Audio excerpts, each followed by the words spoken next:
you are going to write a quadratic equation given the zeros of the function. So this first slide, I'd say you don't need to write down.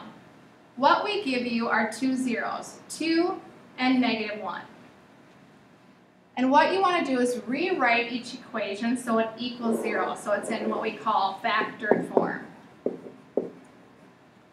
So you have to think opposite. If x equals 2, then the opposite would be x minus 2 equals 0.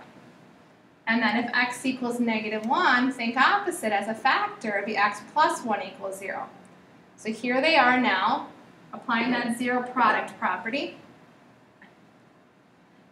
Factored form x minus 2, factored form x plus 1. Then what you do is you're going to FOIL these two polynomials together, and you'll get this quadratic equation.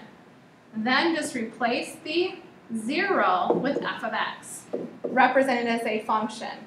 If you wanted to take the time to graph it, you could do so. What you get is a graph that looks like this. We have an x-intercept right here and right here. One of them is at 2 and the other one is at -1. And then this parabola opens up. We're going to do one together in the next slide. Here's our example. Write a quadratic equation given the zeros as x equals 5 and x equals -3.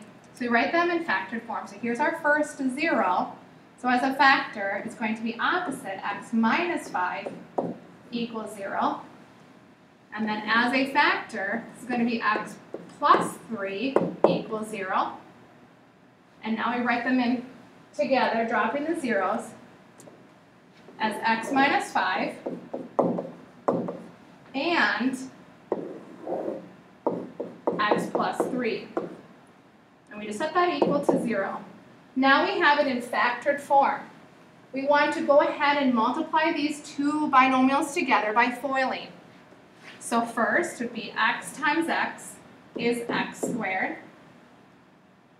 Outside, x times 3 is 3x. Go to the inside, -5 times x is -5x. And then go to last. -5 times 3 is -15. Set it equal to 0. Combine your like terms. Your like terms are your middle ones. And you get x squared minus 2x minus 15 equals 0. Now just replace that 0 with f of x notation. So f of x equals x squared minus 2x minus 15. There's our quadratic equation.